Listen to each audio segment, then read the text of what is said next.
Today I'm going to be showing you all how I get my perfect start in Manor Lords. I'm going to be showing you in real time how you can set up your first village in order to get things off the ground in a nice, sustainable way to give yourself a decent bit of food, a decent amount of resources, and to start increasing your population, getting towards that tier 2 so you can unlock your first technology. And on top of that, also getting a nice bit of money coming into the village. So this is going to be my way to start it. We're going to be playing on the regular Restoring the Peace, which is kind of the default game mode. Of course, it will probably work in On the Edge and Rise to Prosperity as well.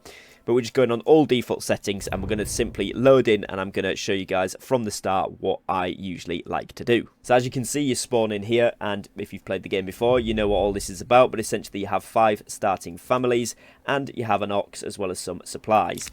Now you can look at all this message stuff if you want to. First thing you want to do is locate where your food sources are going to be. So firstly, on this map we've got the berry deposit here, and we've also got the animals here. Neither of them are on rich deposits, which is a little bit of a shame, but we do have a lot of iron and a lot of clay, which is going to be good for money later game if we do need to import some food. The next thing that you want to look for is the King's Road, which is going to be this big road right here. Now if you do want to check if it's the King's Road, you can click on the roads tab, which is our hotkey, and you can simply click on Alt and then left click it, and you'll see if you hover over the Alt, it'll say King's Road cannot remove. So you can remove any road like this one here, which is not the King's Road, but you cannot remove the King's Road. Now the reason this is important is because this is where you want to build your trade route. So we're going to want to build the village somewhere over in this area, because we're going to want to get to all of these resources, and we're also going to want to not build too close to the animals to cause them to migrate. So we're probably going to want to build in this corner. Maybe they'll migrate a little bit to the side and it'll be more helpful, but we'll see how we get on with that. So first things first then, starting off, one of the most important things that you want to do is of course build yourself a logging camp. I always do this first, as you only start off with 8 starting timber, and now you can see we've gone down to 6. If you don't do this, it's pretty much game over right away. So you want to build that straight away. Next thing I build next to this then is the saw pit. Make sure I've got one of those going, and of course the woodcutter's lodge. Now you won't necessarily need these right away because you're not going to be using too much fuel.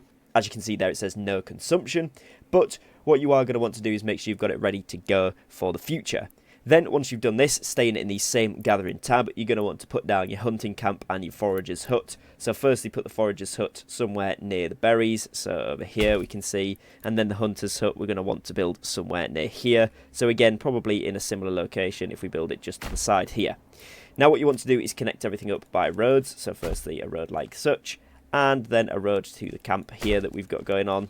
And connect all of these things, and do remember that you can remove any of these roads at any time. So if you're not feeling like it looks great right now, once all this stuff is moved into storage, which we're going to work on, we can relocate some of the things if we do want to. Now that's going to be your first kind of problems sorted out. As you can see, we've still got 2 timber, but that is it. We've got 20 stone and we've got 10 tools. This is going to be where we start to look at burgage plots. So the first thing that you're going to want to do here is build a residential burgage plot, and it's up to you where you want to put these on the map. I'm going to pick this location right here because it's going to allow me to go back quite a bit and not be too close to the iron, and we can build houses next to each other as well. And we're going to basically build it very long. You don't need it to be too wide because you do only just need enough for that one extra house, but we're basically going to build it very long so that we can make a massive vegetable garden in there, and then when we got more timber we're going to continue to extend these. So when this is all set up, you can obviously put whatever speed you feel comfortable with. I'm going to go for the 12x, just get it going straight away so we can see all this stuff getting built. And as soon as the logging camp's up, we're going to want someone in there pretty much straight away. So you can put this to highest priority if you want to, but they will eventually just go around and do everything.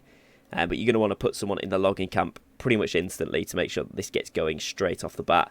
This is going to be really important as it's going to allow us to build the rest of the buildings. Right, so the logging camp's now built. We can put somebody in there, and then obviously as soon as we get the berry forager's hut here and the hunting camp, we'll put people in there as well.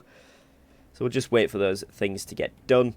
Now, like I said, this is the King's Road, so we're going to set up our trading post down here. So it's very likely that we're going to build some houses and the storage points somewhere along this little dirt path that was kind of here by default. Or we could extend over to this side and build that sort of stuff up here if we do want to as well, because both those things are going to be fine. I think probably this area looks a little bit flatter to do that in. So we've got the saw pit finished there as well, and they're going to be doing the woodcutter's lodge too. And then they should move over here to these ones, so that's really good. can see now we've got 4 timber, so already we can start to increase the amount of burgage plots we've got. But one thing that we want to do before that, if we go back to the pause, is go into here, into the logistics, and we want to make sure we've got a granary and a storehouse up. Now, since we've got 4 timber, that is enough to do both of these things, so that's going to be really important to do that pretty much straight away. If it does rain, sometimes it does early on in your gameplay, then it can damage some of your stockpiles that are outside and you can lose some resources. Now, because we want to connect this to the King's Road, as you can see here, that's this point. I think this is a good area because we can actually make a road straight through here. So we can actually do this pretty much opposite where the logging camp is, which is going to be great for easy storage capacity right off the bat. And we're also going to do a granary just next to it there. And that's going to be our sort of like village centre little area for now. And as you can see, that just so the vision makes sense, we're going to go ahead here and we're going to maybe do, even from here to here, we're going to make a road across so that people can travel, and then we can set up our trading posts here in just a moment. So we're going to go fast forward that again. Now the next thing we're waiting for is of course the trading post. We need 4 wood for this, or 4 timber for this, so we're going to wait till that's set up and then we can start making that. As soon as this one is done, we can upgrade it for extended living space, which I would definitely recommend doing. So as you can see, we've just got enough timber there, we've got 2 more. And on top of that, once that's done, we can then make that a vegetable garden, which is going to be really crucial because that's going to start the food production coming in pretty quickly. Now I'm going to get this up to very high priority, and also this up to very high, so that the villagers kind of make a shuffle over there and get the food going. Otherwise we're going to drop down on that. So if they are sort of taking their time with it, that is one thing you can do. Make sure you put that in. Now in terms of hunting limit, usually what I do is about half. So if it's 20, you can do 10 or sometimes 8 if you want a bit extra. But if you've got a rich deposit, you got lucky with it, and you've got 40, you can do around 18. That's usually where I sit with that. And we're going to let them carry on and do their work here.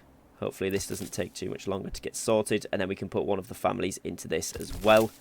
There we go. And that's going to start the food coming in nicely. So you can see we're on 15. That should start to gradually go up. Now they're going to start working on the burgage area. Now the next thing that you want to do is make sure that you've got enough houses so that you can start to increase your residency. So we're going to make sure that we get the next bit of timber that we use. And as you can see there, it says family request market area for the forager's hut and the hunting camp.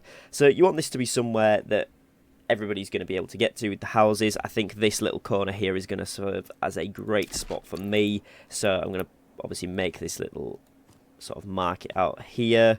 Probably about that size, should cover most of the village. Cool, and then we can go ahead and let them do that. We can fast forward it again. Has started raining, so we might lose some supplies. We'll have to wait and see, but fingers crossed it actually works out alright for us. So as we can see there, that burgage plot is about to be done. Fantastic, and we've now got 2 more timber, so that means we can build our next house.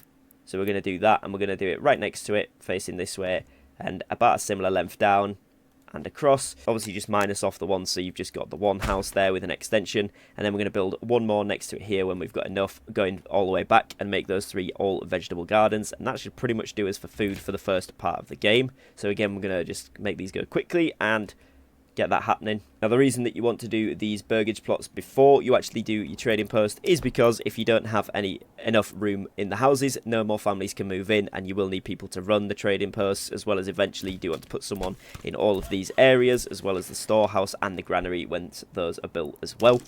So this is going to be our 3rd house, which is going to provide us the 6th slot. So that's going to be our first extra family able to move in once that is done and we've got our church built. That's going to increase our approval enough. So we'll start off with that there. As you can see as well, we've got enough berries there coming in. We've also got some meat and some leather or hides in there for now.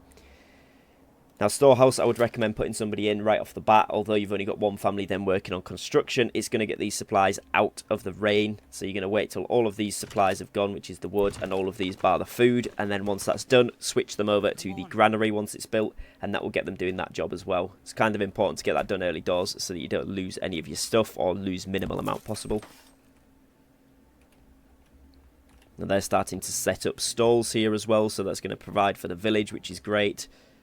And we've got a lot of fuel at the moment. We're looking pretty good, so that's fine to leave for the moment. But we do need to get that food up, so that's going to be the next thing as well once we get somebody in the granary. Alright, so we've completed the granary now as well, and that's set up. Now, there is some minor cuts you'll see going on throughout the video. That's pretty much times where I'm just waiting for things to be built. There's nothing actually going on. I'm not making you miss out on any of the content, as it were. It is just literally while stuff is in transit to make this video a little bit cleaner for you to watch. But if you do want to see me do a future video where it is literally just step by step as the game game progresses, do let me know in the comments as well. But yeah, you can see here we're progressing quite nicely now. We're starting to get some food up. So you can see there we've got some meat, we've got some berries, and of course a starting bread, which is nice. We're also pretty good for fuel at the moment, and we're getting some timber up, which means that we can start to build some of the other things that we're going to need. Now, once you've got these houses built and you've got some more villagers moving in, that's when we can start to make a few more moves. So we're going to fast forward it again, get them to pretty much get on that as quick as possible so that we can start to see these people moving in. Of course, here as well, you want to build a vegetable garden. Now, one thing to be aware of with your money is you are going to need to build a trading post and then set up one of these. So you need to keep enough money for that. Usually, I tend to set up 2 of the vegetable gardens and then leave the rest of the money to be able to set up my first trade route. It's up to you how you want to play it, but that is what I do to get this start going pretty well, and that usually leaves me more than enough money to set up my first trade route and of course start exporting planks, which is going to be the material that we want to do.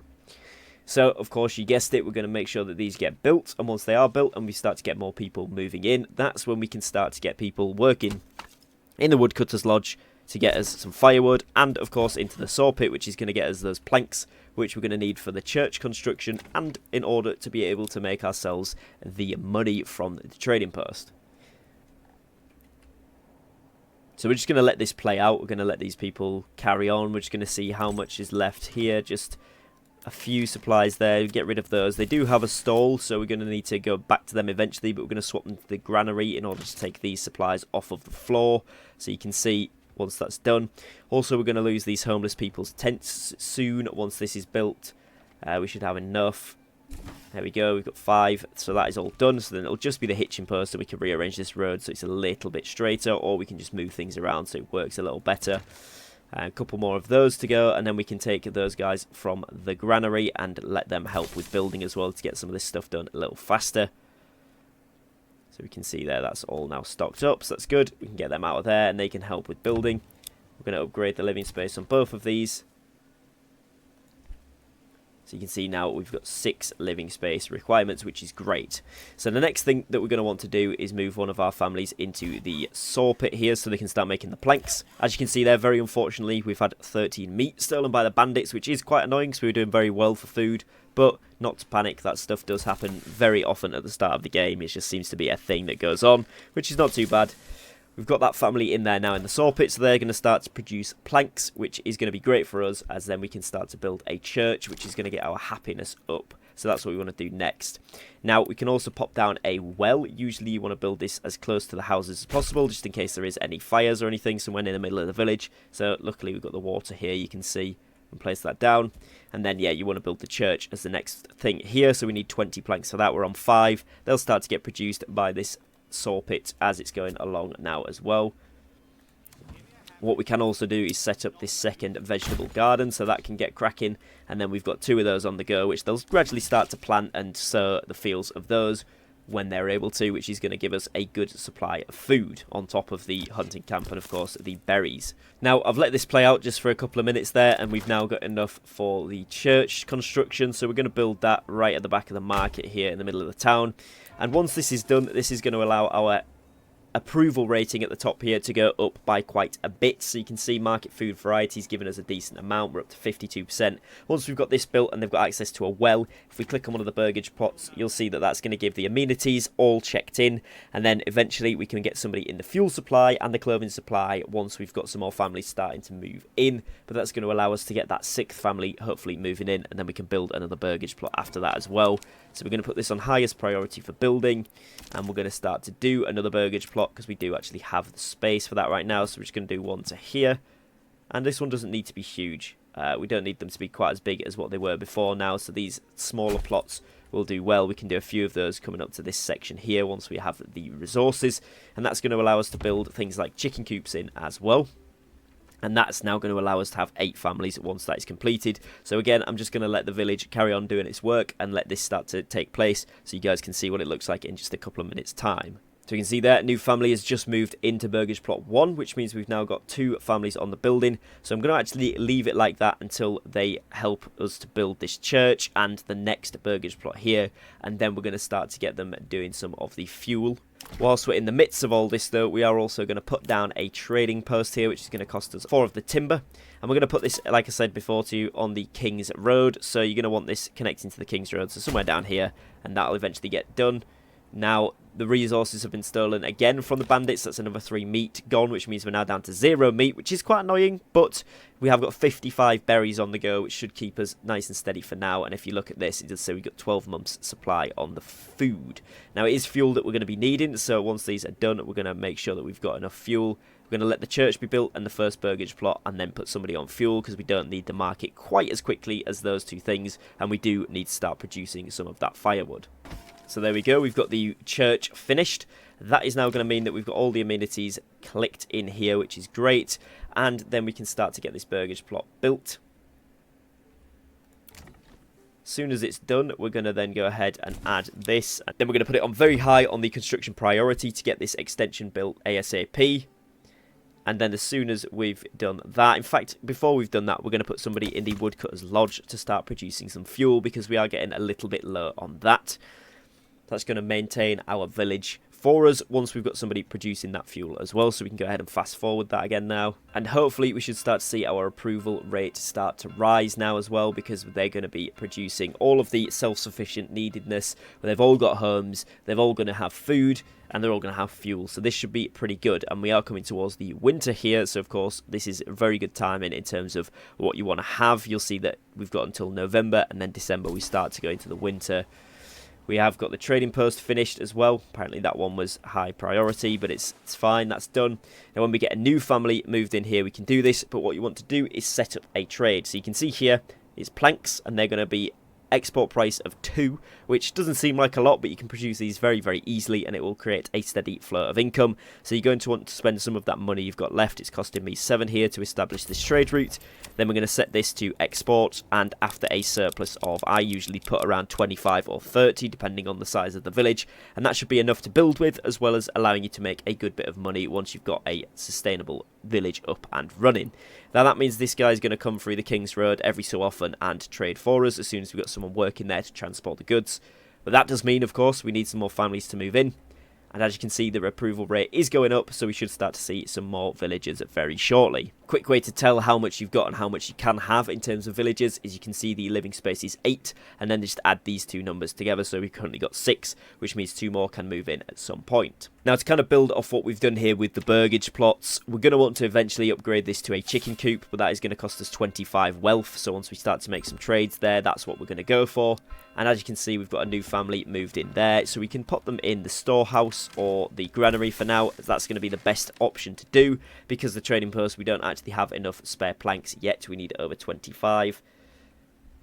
So we'll keep that going. And then I think we'll start to build another residential area as well, another Burgage plot. You can probably build another 2 here.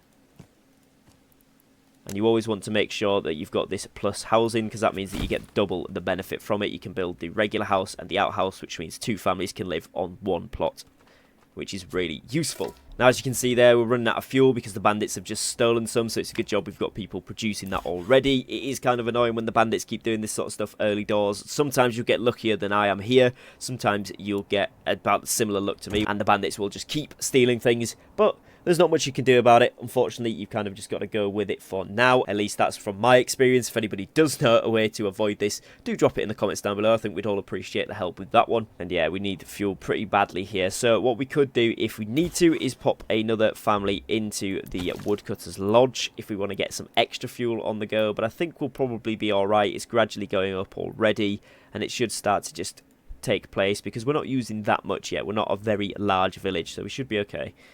Now, the hunting camp, we're looking at 8 there. They've got 10, so they're pretty much close to maxing out that.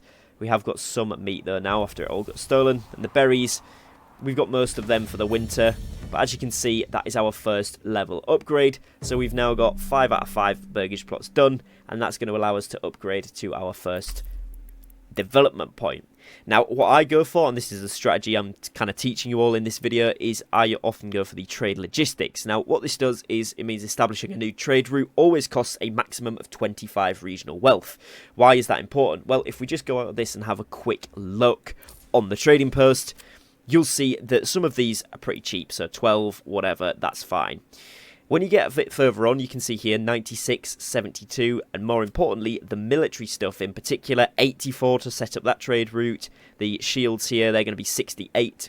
And this is a spoiler warning if you haven't got further in the game than where I am right now, if you're thinking about playing it.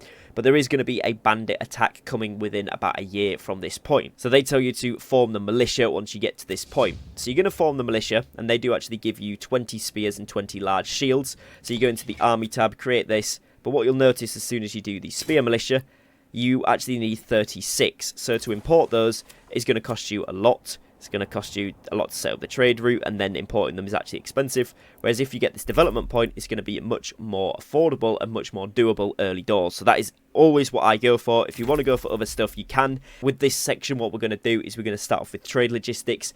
Then we're going to go into better deals, which removes the tariff on foreign imports, effectively reducing the import price by 10. Again, as you can see, if we look back in the trading post, that's going to be crucially important for things like spears. Takes it from 17 down to 7. Shields is going to take it from 16 down to 6. And so on and so forth across all of these different items in each different category. Super good for food. It means that meat is going to go from 12 to 2. It's going to be berries that are going to go down from 13 to 3, etc. It's going to make it very easy to import and export goods and keep a good amount of supply coming into the village, both on materials, food, and of course keeping your regional wealth at a decent level. So this is a really, really good strategy. It's what I'm sharing with you guys. If you want to do something else, feel free to do so. A lot of people like to do orchardry. Generally, I go for trade logistics, better deals, then go into sheep breeding, because if you get a few of them in a pasture, they start to go like crazy and you'll end up with loads, and then you can sell the wool and the yarn, which makes you a good amount of regional wealth. So then at tier 4, I go for orchardry or one of the other ones, because often you don't actually need that if you follow the strategy we've set out here. So you can see where we're going with this. That's how I've explained the trading post. Once you get a couple of families moved in and you're up to date with all of your food and your firewood, you'll pop a family in here, you'll start exporting planks, which is going to then make you money, and then you can start importing the military stuff. Usually I try and get to the second development point, so making 2 of these burgage plots level 2 in order to be able to import these cheaper, so make sure to watch out for that. If you do want to get level 2 on these, you will need fuel supply stall, food supply stall, and clothing supply stall. So what you'll need to do is make sure somebody's working in the granary, which currently we don't have. That will set up the food supply stall. You'll want somebody working in the fuel supply, so again, it's someone in the woodcutter's lodge, so then they can go ahead and set up that one. And to get the clothing supply stall, what you will need to do is go into the construction tab, go into industry, and put down a tannery. That will then start to produce leather, and that counts as a clothing stand, so then that will allow you to get to level 2, and then of course get your second development point. Now you should have enough food to last you through the first winter at this point. You may have more than me if the bandits have been a little bit less brutal than they have in this instance for me. You may have some more meat in there, you may have some more berries, and of course the vegetables will start to get produced as well, which should keep you afloat during the first winter. You may have to put a family or 2 extra onto the fuel if you do get low. Again, I've had a lot stolen from me in this particular playthrough, typically while I'm recording, but generally you've got about 6 to 8 months worth of fuel by this point, which should see you through nice and fine with one family maintaining that for the size of the village you've got, and then you can continue to evolve these.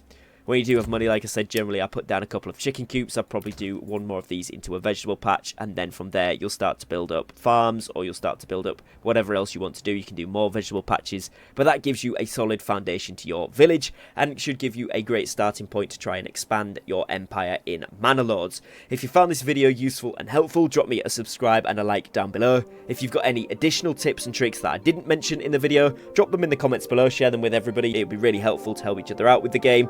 And other than that, I'll catch you guys again very shortly on a brand new upload. So take care and peace.